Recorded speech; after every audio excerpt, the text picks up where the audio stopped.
கண்ணியமிக்க அல்லாஹ்வின் நல்லடியார்களே, 1000 மாதங்களை விட ஒரு சிறந்த இரவு என்பது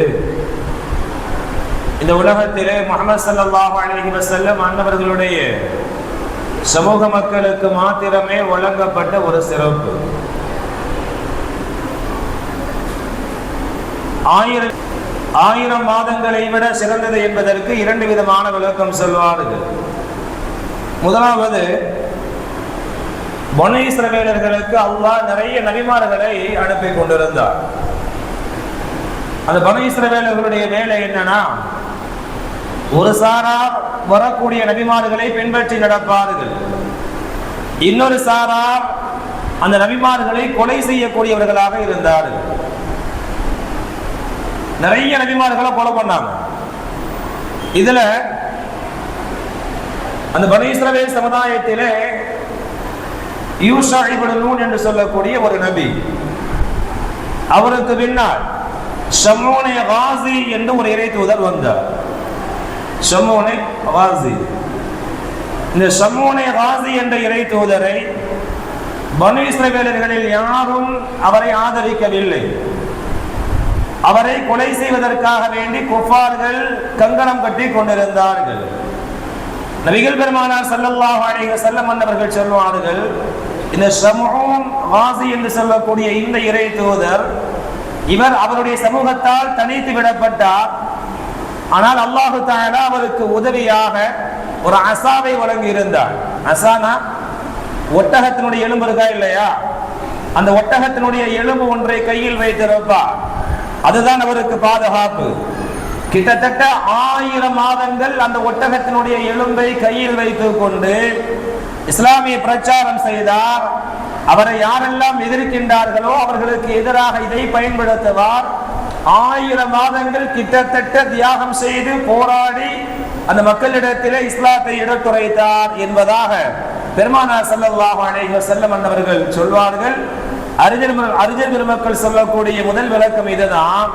இப்ப லைலத்துல் கத்ர்ல அல்லாஹ் தஆலா 1000 மாதங்களை விட சிறந்த இரவுன்னு சொல்றான்ல, எந்த 1000 மாதங்களை விட சிறந்த இரவுனா இந்த ஷம்மூனே காசி தன்னுடைய சமூகத்திற்கு எதிராக யாரெல்லாம் அவரிடத்திலே போர் செய்ய வருகிறார்களோ அல்லது அவரை தாக்குவதற்காக வருகின்றார்களோ அவர்களை இவர் ஜிஹாது செய்து போரிட்டு 1000 மாதங்கள் என்ன சிரமப்பட்டாரோ அந்த 1000 மாதங்களுக்கு அல்லாஹ் ஷம்மூனே காசிக்கு என்ன நன்மையை கொடுப்பானோ அதே நன்மையை லைலத்துல் கத்ர் இரவிலே தொழக்கூடிய இபாதத் செய்யக்கூடிய மக்களுக்கு அல்லாஹ் தஆலா வழங்குகிறான் என்பதாக சொல்வார்கள்.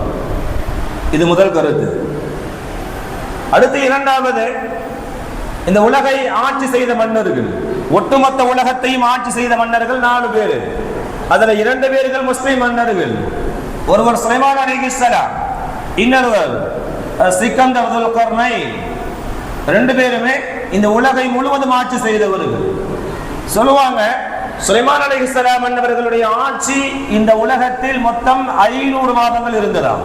மொத்தம் 500 மாதங்கள். சிக்கந்தர் துல்கர்னைன் அவனுடைய ஆட்சி காலம் இந்த உலகத்திலே 500 மாதம் இருந்ததா. உலகை முழுவதும் ஆண்ட 4 மன்னர்களில் 2 மன்னர்களான இவர்களுடைய ஆட்சி காலம் என்பது 2 பேர்களுடைய ஆட்சி காலத்தை சேர்த்து 1000 மாதங்கள்.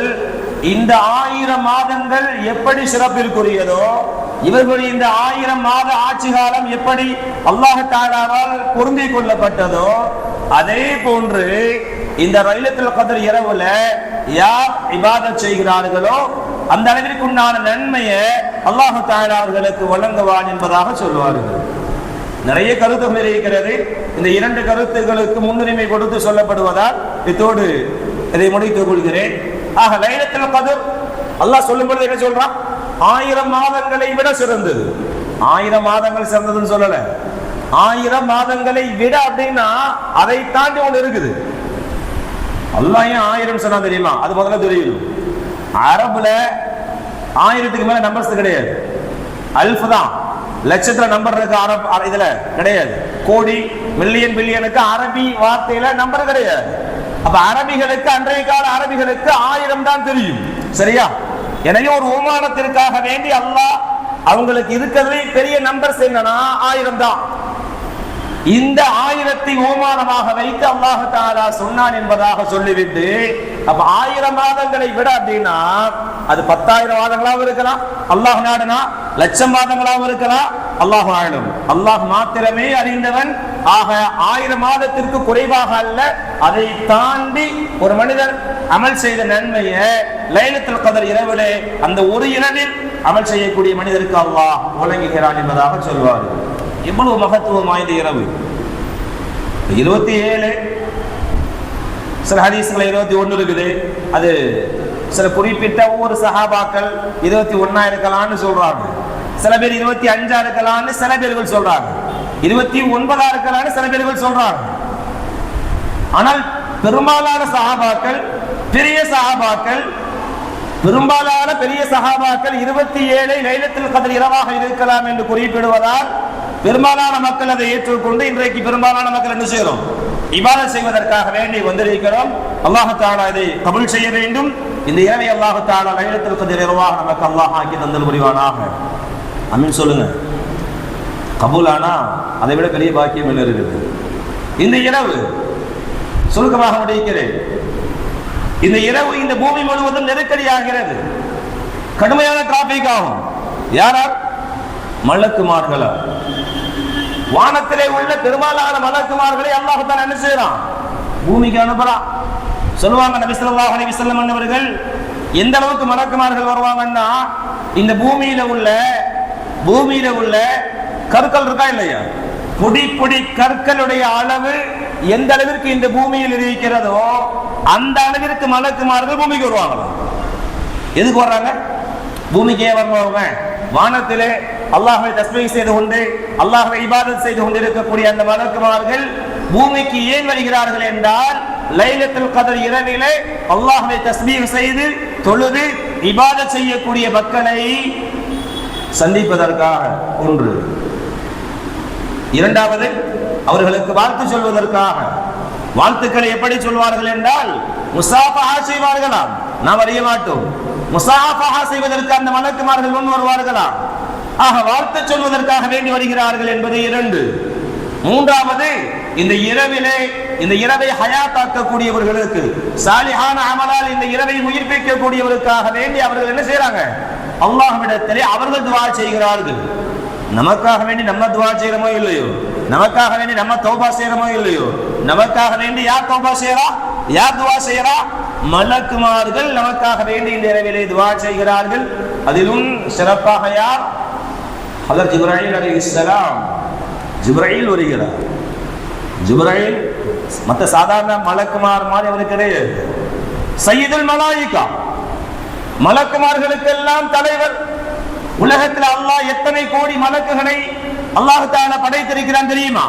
இந்த உலகத்தில் இருக்கக்கூடிய மலக்குகள், வானலோகத்தில் இருப்பவர்கள், அல்லாஹ்வுடைய அர்ஷுக்கு பக்கத்தில் இருக்கிறவங்க எத்தனை கோடிகள் என்று எண்ண முடியாது. அத்தனை கோடி கோடி கோடி மலக்குகளுக்கும் ஒரே தலைவர் யார் என்றால் சய்யிதுல் மலாயிகா ஜிப்ராயில் அலைஹிஸ்ஸலாம். ஜிப்ராயில் அலைஹிஸ்ஸலாம் சும்மாலாம் பூமிக்கு வருவதில்லை, முக்கியமான வேலைகளுக்கு மட்டும்தான் ஜிப்ராயில் வருவார். சரியா? சிங்கங்களில் நம்ம பார்க்கிறோமா இல்லையா? ஆண் சிங்கம் சும்மா வெளியே வராது, பெண் சிங்கங்கள் தான் வேட்டையாடும். உதாரணத்திற்காக சொல்கிறேன். முடியவே முடியாது என்கிற பட்சத்தில் தான் ஆண் சிங்கம் வெளியே வரும். அப்படித்தானே? அதுக்கு எப்ப தேவை வருதோ, எப்ப வேலை வருதோ அப்பதான் வெளில வரும். புரியுதா? இதே மாதிரிதான் அல்லாஹ் தஆலா ஜிப்ராயிலை சும்மா பூமிக்கு அனுப்ப மாட்டான், சும்மா என்ன செய்ய மாட்டான், அனுப்ப மாட்டான்.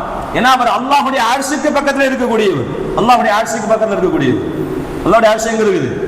7 வானங்கள் தாண்டி, அந்த 7 வானங்களுக்கு மேல குர்சி ஒன்று இருக்கு. குர்சியை தாண்டி தான் அரிசி, அரிசிக்கு பக்கத்துல இருப்பார். எப்ப வருவார் ஜிப்ராயில் அலைஹிஸ்ஸலாம்? இதற்கு முன்னாடி எப்ப வந்தார்? நபிமார்களுக்கு இறை செய்தியை சொல்வதற்காக வேண்டி அல்லாஹ் தஆலா என்ன செஞ்சான்? ஜிப்ராயில் அனுப்பினா. பெருமானார் ஸல்லல்லாஹு அலைஹி வஸல்லம் அவர்கள் இந்த பூமியில இருக்கும் காலமெல்லாம் ஜிப்ராயில் அலைஹிஸ்ஸலாம் அவர்கள் வந்து கொண்டே இருந்தார்கள். மக்காவும் மதீனாவும் ஏன் சிறப்புற்றது? பல காரணங்களில் ஒன்று என்ன தெரியுமா? ஜிப்ராயில் இந்த மக்காவிற்கு மதீனாவிற்கும் அவர் அடிக்கடி இறை தூதை கொண்டு வந்த அந்த பரக்கத் மக்கமா நகரமும் மதீனா நகரம் சிறப்புற்றது என்பதாக சொல்வார்கள். அந்த ஜிப்ராயில் இந்த உலகத்திற்கு அதற்கு பின்னதாக எப்ப வருவாரு நமக்கு தெரியுமா? அல்லாஹ் எப்ப அனுப்பிச்சு வைப்பான் தெரியுமா? தெரியாது. ஆனா ஒரு நாள் கண்டிப்பாக வருவாரு. வருஷத்துல ஒரு நாள் அல்ல, ஒரு இரவு என்ன செய்வாரு? கண்டிப்பாக இந்த பூமியிலே வருவார். எப்ப வருவார்? லைலத்துல் கத்ர். லைலத்துல் கத்ர் இரவுல வருவார். ஜிப்ரீல் அலைஹிஸ்ஸலாம் அன்னவர்களுடைய துஆவை இந்த உலகத்தில் யார் பெறுகிறார்களோ அவர்கள் பாக்கியசாலிகள். இரண்டால் இந்த உலகத்திலே உள்ள எல்லா நபிமார்களுக்கும் பிடித்தமான மலக்குவர், குறிப்பாக படைத்த ரப்புக்கு பிடிச்ச மலக்குவர், படைச்ச ரப்புக்கு நெருக்கமானவர் என்பதை தாண்டி பிடித்தமானவர். குர்ஆன் அல்லாஹ் சொல்லுவான், என்ன சொல்லுவான்? யார் ஜிப்ரீலை தன்னுடைய விரோதியாக எதிரியாக பாவிக்கின்றாரோ அவர் அல்லாஹ்வை தன்னுடைய விரோதியாக பாவித்துக் கொள்ளட்டும் என்பதாக அல்லாஹ் சொல்லுவான். அப்ப ஜிப்ரீலை யார் வெறுக்கிறாரோ அவர் அல்லாஹ்வை வெறுப்பதற்கு சமம். ஜிப்ரீலை யார் நேசிக்கிறாரோ அவர் அல்லாஹ்வை நேசிப்பதற்கு சமம். அந்த அளவிற்கு அல்லாஹ்விற்கு மிக பிரியமான, நபிமார்களுக்கு பிரியமான ஜிப்ரீல் இந்த இரவிலே வருகிறார். அவர் கையேந்தி நமக்காக துஆ செய்தால் அல்லாஹ் தஆலா உடனடியாக கபூல் செய்கிறான். அப்படிப்பட்ட பாக்கியங்களை அல்லாஹ் லைலத்துல் கத்ர் இரவிலே அல்லாஹ் தஆலா கூட்டி வைத்திருக்கிறான். இரவை வீணடித்து விடக்கூடாது. அடிக்கடி சொல்றதான், இந்த இரவுல தயவு செய்து தூங்காதீங்க. வீட்டுக்கு போனாலும் என்ன செய்யக்கூடாது? தூங்கக்கூடாது. சுபுஹ் வர்ற வரைக்கும் இருக்கு. சுபுஹ் பாங்கு சொல்கின்ற வரை ஹிய ஹத்தா மத்லஇல் ஃபஜ்ர் அப்படிதான் இருக்குது குர்ஆன்ல. சலாமுன் ஹிய ஹத்தா மத்லஇல் ஃபஜ்ர், ஃபஜ்ர் வரை லைலத்துல் கத்ர் இருக்கிறது. ஃபஜ்ர் வரை என்ன செய்யக்கூடாது? தூங்கக்கூடாது. தூங்கிட்டா என்ன ஆகும்? என்ன ஆகும்? 1000 வருடங்கள், 1000 மாதங்கள் அப்படிங்கிறது. ஒரு மனிதர் சாதாரணமாக 10 லைலத்துல் கத்ர், 10 வருடம், அந்த 10 இரவை மாத்திரம் ஒரு மனிதர் அடைந்து கொண்டாலே கிட்டத்தட்ட 1000 வருஷம், கிட்டத்தட்ட 1000 வருடம் இந்த உலகத்திலே அமல் செய்த நன்மை அல்லாஹ் தஆலா கொடுக்கிறான் என்று இருக்கிற பொழுது நம்ம என்ன செய்யக்கூடாது? வீணடித்து விடக்கூடாது. நிறைய உதாரணங்கள் சொல்லலாம், நேரங்கள் இன்ஷா அல்லாஹ் சுருக்கமாக முடித்துக் கொள்வோம். இதில் நம்ம இன்னும் சுருக்கமாக ஒரே ஒரு செய்தியை சொல்கிறேன். இரண்டால் இந்த இரவு ஏன் சிறப்பு மிக்கதாக ஆனது அப்படிங்கிறது தெரியணும். என்ன காரணம்? இந்த இரவு லைலத்துல் கத்ர் இரவை அல்லாஹ் ஏன் 1000 மாதங்களை விட சிறப்பிற்குரியதாக ஆக்கினான்? அதை மறந்துடக்கூடாது. குர்ஆன் இன்றைக்கு ஓதப்பட்ட இக்ரா பிஸ்மி ரப்பிக்கல் லதீ ஹலக், அந்த இருக்கா இல்லையா? குர்ஆன் இறக்கப்பட்ட முதல் சூரா அல்லாஹ். குர்ஆன் இந்த இரவில் தான் இறக்கப்பட்டது. இந்த இரவு சிறப்பிற்குரிய இரவாக இருப்பதால் நல்லா புரிஞ்சுக்கணும், இந்த இரவு சிறப்பிற்குரிய இரவாக இருப்பதால் குர்ஆனை இறக்கல. குர்ஆனை இந்த இரவில் இறக்கியதால் அல்லாஹ் அதை சிறப்பாக ஆக்கினார். லைலத்துல் கத்ர் இரவை விட சிறப்பிற்குரியது குர்ஆன். அதை முதலில் புரிந்து கொள்ளுங்கள். குர்ஆன் நமக்கு கொடுக்கப்பட்ட இந்த குர்ஆனை போன்ற ஒரு புத்தகம் இதுவரைக்கும் உலகத்திலே கிடையாது. இதுவரைக்கும் கிடையாது. 3 விஷயம் சொல்லுவார்கள். குர்ஆனுடைய அந்த குர்ஆனுடைய சிறப்பை எடுத்துரைக்கக்கூடிய 3 செய்திகளை சொல்வார்கள். முதலாவது, இந்த குர்ஆனை அல்லாஹ் பாதுகாக்கிறான் என்பது ஒன்று. இரண்டாவது, இந்த உலகத்திலே அதிகமாக படிக்கப்படக்கூடிய, ஓதப்படக்கூடிய வேதம் ஒன்று இருக்கு அப்படின்னா குர்ஆன் மட்டும்தான். வேற எந்த வேதமும் கிடையாது, வேற எந்த புத்தகமும் கிடையாது. உலகத்துல அதிக மனிதர்களால் படிக்கப்படக்கூடிய புக்ஸ், கிதாப், வேதம் எது? எல்லா மதங்களையும் வேதம் இருக்குது. எல்லா மதங்களையும் வேதம் இருக்குது. சமூக விஷயங்களை சொல்லக்கூடிய புக்ஸ் எல்லாம் இருக்குதான் செய்யுது. ஆனாலும் அதை முழுவதுமாக எல்லா சமூகம் படித்துக் கொண்டிருக்கிறார்களா? பல சமூகங்களில் வேதங்களை தொடுவதற்கு கூட அனுமதி இல்லை. பல சமூகங்களில் அந்த வேதங்கள் பலவாறாக பிரிக்கப்பட்டு அது வெறும் சோகேஸ்வரை மாத்திரம்தான் வைக்கப்பட்டிருக்கிறதே தவிர இந்த உலகத்தில் அதிக மக்களால் படிக்கப்படக்கூடிய ஒரு வேதமாக அல்லாஹ் அருள்மறை குர்ஆன் ஷரீஃபை வைத்திருக்கிறார். மூன்றாவதாக சொல்வார்கள், அதிக மக்களால் பின்பற்றப்படக்கூடிய ஒரு வேதம் எதுனா குர்ஆன் மட்டும்தான். அதிக மக்களால் படித்து அதை பின்பற்றுவது. இன்னைக்கு நம்ம வாழ்ற உலகத்துல இன்றைக்கு முஸ்லிம்களாக நாம் வாழக்கூடிய இந்த வாழ்க்கை முறையை நமக்கு அமைத்து கொடுத்தது எது? குர்ஆன். குர்ஆன் தான் அமைத்து கொடுத்தது. இந்த குர்ஆனுடைய வாழ்க்கையை தான் முஸ்லிம்களாகி நாம் வாழ்ந்து கொண்டிருக்கிறோம். அதிகப்படியான மக்கள் பின்பற்றக்கூடிய ஒரு அற்புதமான வேதம் குர்ஆன். பெருமானா ஸல்லல்லாஹு அலைஹி வஸல்லம் என்பவர்கள் ஆரம்ப காலத்துல அவங்க நபியாக ஆக்கப்பட்ட புதுசு, நபியாக ஆக்கப்பட்ட ஆரம்ப காலம். அப்ப அவங்களுடைய பெரிய தந்தை அப்பாஸ், மக்கமா நகரத்துல அப்பாஸ் அவங்க வீட்டுக்கு ஹபீஸ்ன்னு ஒரு விருந்தாளி வந்திருப்பார். விருந்தாளி அவர் விருந்தெல்லாம் சாப்பிட்டுட்டு அப்பாஸ் ரலியல்லாஹு அன்ஹுடைய வீட்டுக்கு மேல ஏறி நின்று அப்படியே வேடிக்கை பார்ப்பேன். பாலைவனங்கள் தான். அப்ப பாலைவனத்திலே ஒரு ஆணும் ஒரு பெண்ணும் ஒரு சிறிய பையனும் அங்க அங்க நடமாடுவாங்க. அந்த சீரை அவங்க அப்படியே நிற்பாங்க. இவருக்கு கண்ணுக்கு படும்.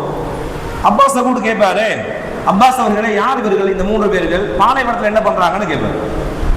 அப்ப அப்பாஸ் ரலியல்லாஹு அன்ஹு அவர்கள் சொல்வார்கள், அது யாருன்னா என்னுடைய சகோதரின் மகன் முஹம்மது நிற்கிறார், அவனுடைய மனைவி ஹதீஜா நிற்கிறார், 2 பேரால் எடுத்து வளர்க்கப்படக்கூடிய ஸைத் இப்னு ஹாரிஸா வளர்ப்பு பிள்ளை 3 பேர் தான் நிற்கிறாங்க அப்படின்னு சொல்லிட்டு காரணம் சொல்லுவாரு. அந்த 3 பேர்களும் எதுக்காக நிற்கிறாங்கன்னு தெரியல, ஆனால் அவர்கள் ஒரு புதிய மதத்தை பற்றி பேசிக் கொண்டிருக்கிறார்கள். புதிய மதம், உலகத்தை படைச்சது அவங்க சொல்லக்கூடிய அல்லாஹ் தான் படைச்சானா, அந்த மாதிரி நிறைய சொல்லுவார் அவரு. அப்ப அவங்க ஒரு புதிய மதத்தை சொல்றாங்க, புதிய கடவுளை சொல்றாங்கன்ட்டு அப்பாஸ் முஸ்லிமாக ஆவல, சரியா? அப்பாஸ் ரலியல்லாஹு அன்ஹு அவர்கள் பெருமானாரை பற்றி சொல்லிக் கொண்டே வருகிற பொழுது ஒரு வார்த்தை சொல்வாரு, இந்த பூமியில், இந்த பூமிக்கு மேலே இருக்கக்கூடிய மனிதர்களில் நான் நினைக்கிறேன் இந்த 3 பேர்களை தவிர அவர்கள் சொல்லக்கூடிய மதத்தை யாரும் பின்பற்ற மாட்டார்கள் என்று நினைக்கிறேன் என்பதாக சொல்றார். என்ன, இந்த பூமிக்கு மேல இருக்கிற மனுஷங்கள்ல முஹம்மது, ஹதீஜா அம்மா, அடுத்து ஸைத் இப்னு ஹாரிஸா, இந்த 3 பேரை தாண்டி வேறு யாரும் அந்த மதத்தில் இருக்க மாட்டார்கள் என்று நான் நினைக்கிறேன் என்று அப்பாஸ் ரலியல்லாஹு அன்ஹு அவர்கள் ஆரம்ப காலத்திலே சொன்ன அந்த வார்த்தை கொஞ்சம் யோசித்து பாருங்கள். அப்பொழுது நிலைமை அப்படித்தான் இருந்தது. 3 பேர் தான். ஆனால் இன்றைக்கு உலகம் முழுவதும் 200 கோடிக்கு மேலும் மக்கள் முஸ்லிம்களாக அந்த மதத்தை சார்ந்தவர்களாக இருக்கிறார்கள் என்றால் காரணம் ஒன்றே ஒன்றுதான், அந்த முஹம்மது ஸல்லல்லாஹு அலைஹி வஸல்லம் அன்னவர்களுக்கு அருளப்பட்ட அருள்மறை வேதமான அல் குர்ஆன். கண்ணியத்திற்குரியவர்களை, அப்படிப்பட்ட சிறப்பான அல் குர்ஆன் வேதத்தை இந்த இரவில், லைலத்துல் கத்ர் இரவிலே அல்லாஹ் தஆலா நமக்கு தந்திருக்கிறான். லைலத்துல் கத்ர் இரவை நாம் ஹயாத்தாக்க வேண்டும் என்று சொன்னோம் அல்லவா? இப்ப என்ன செஞ்சிட்டோம்? தொழுது முடித்து விட்டோம். இப்படி வீட்டுக்கு போயிட்டு கியாம் லைலுக்கு வரணும்ல, 2 மணிக்கு இன்ஷா அல்லாஹ் வருவதற்கு இன்னும் ஒரு 2.5 மணி நேரம் இருக்குது. முடிந்தவரை 2 விஷயத்தை செய்யுங்க. வீட்டில் தூங்கக்கூடாது. ஒண்ணு, செய்யக்கூடிய விஷயம் 2, நிறைய தஸ்பீஹாத்துகள் செய்யுங்கள். என்ன காரணம்? தஸ்பீஹாத் என்பது மலக்குமார்களுடைய இபாதத். மலக்குமார்களுடைய இபாதத் அது. மலக்குமார்கள் அப்படியே உட்கார்ந்துரும். நீங்க வீட்டுல தஸ்பீஹ் செஞ்சீங்கன்னா உங்க பக்கத்துல உட்கார்றத மலக்குமார்கள். நீங்கள் தஸ்பீஹ் செய்யும் காலமெல்லாம் உங்களுக்கு தெரியாமல் மலக்குமார்கள் உங்களுக்காக துஆ செஞ்சுக்கிட்டே இருப்பாங்க. 1.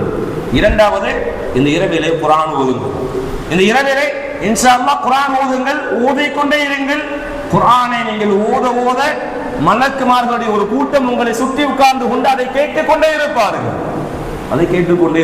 அந்த பாக்கியத்தை அல்லாஹ் தஆலா இந்த இரவில் தான் தருகிறான். இன்ஷா அல்லாஹ் இந்த இரவை முழுவதுமாக நாம் இபாதத்துகளை கொண்டு, தஸ்பீஹாத்துகளை கொண்டு, குர்ஆனை கொண்டு, கியாமல் லைலை கொண்டு இன்ஷா அல்லாஹ் ஹயாத்தாக்கவும். லைலத்துல் கத்ர் இரவை ஹயாத்தாக்கினால் என்ன சிறப்பை, என்ன நன்மை அல்லாஹ் தஆலா தருவதாக குர்ஆனிலே வாக்களித்திருக்கிறானோ அந்த நன்மை முழுவதையும் அடையக்கூடிய பாக்கியத்தை அல்லாஹ் தஆலா நம் அனைவர்களுக்கு